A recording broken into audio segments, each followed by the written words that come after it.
The House just passed a massive bullish bill for cryptocurrencies in the United States. It's going to be very bullish for altcoins. Stay tuned for that. Plus, I have some interesting news about a Solana dev that almost got burned alive trying to pump his own coin. First, we have Jack Mallers.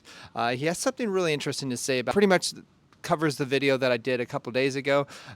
He says financial institutions forced Gary Gensler's hand in approving the Ethereum ETF, into approving it. So as I've been saying over and over and over again, I sound like a broken record for over the past several months that Gary Gensler is just a puppet, and he answers to BlackRock. Like, guys, BlackRock owns this guy. We should already have known that the Spot Ethereum ETF was going to pass the second that BlackRock applied for their Spot Ethereum ETF. It was a no-brainer. That is why if you follow learningcrypto.com, we can actually think for ourselves on there. And we told people this is our second largest holding is Ethereum. We are also holding AI coins as well, which I think are going to do incredibly well.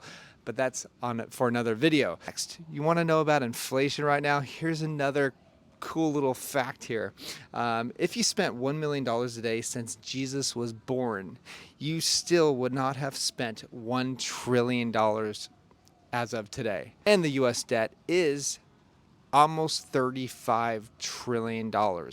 Obviously, they're never going to pay that back, and inflation will keep rising at an exponential rate, which is why you need an inflation hedge like Bitcoin. It's very important. That's why governments hate it, and I'm going to cover more about that as well.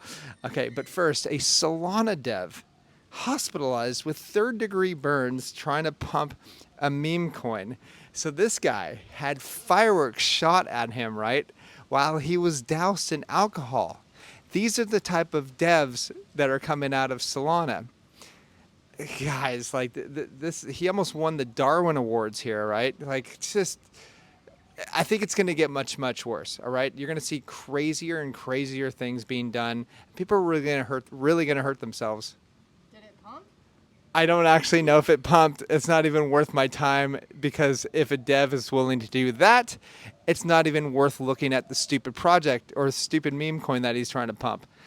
Moving on. I wish him the best. Okay, so let's go over to this bill that passed the House. FIT 21. This is from Unusual Whales. It gives you an idea of what this bill is all about.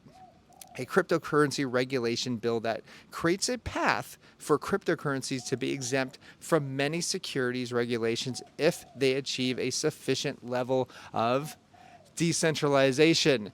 Really interesting that it passed the House. Let's go over to Brian Armstrong talking about this. He says, well, of course he's going to be pretty excited because you know what? He has a lot of altcoins as well that on Coinbase. He says, wow, 71 Dems voted yes, a total victory. I was hearing anything from 20 to 40 range would be considered a win. This is a resounding win for the House for clear crypto rules and a complete rejection of nonsense being spouted by those who tried to kill this technology. Voters will not forget. Okay, so now, listen, there's a fight now because obviously the Federal Reserve does not want this because it competes against the US dollar. The Bitcoin definitely competes against the US dollar. Brad Sherman says passing crypto bill FIT 21 is creating a competitor for the US dollar used by the worst criminals in the world. First off, currency competition is beneficial for everyone except those who control the currency, which is the US dollar, which is who Brad Sherman is a puppet for the Federal Reserve. But, you know, he also says, you know, it's used by the worst criminals in the world. The guy needs to look in a mirror and look at the U.S. government. Those are literally the worst criminals on the face of the planet. I mean, check out a book called Confessions of an Economic Hitman if you want to get just a glimpse of what the U.S. government does around the world. Horrible. Anyways, moving on with that, we have CNBC discussing the possibility of a Solana Spot ETF being approved after Ethereum one, which is really going to bust some, I think, resistance levels for many of the altcoins out there. Maybe even that meme coin that Dev almost blew himself up with. So you never know what's going to happen in this world. It's a very interesting time, but there's so much information coming out daily on this. So, stay tuned, like and subscribe if you want. Also, if you want to see our portfolio, what we are into, what type of coins we're into, and when we are going to be selling. It's not for everyone. It's only for people that want more than just Bitcoin in their portfolio. Check us out, the CT Club at learningcrypto.com. Also, if you want to see me on Twitter, it's at SirCryptoTips. I'm very vocal and I piss a lot of people off. Anyways, talk to you soon, guys. Bye-bye.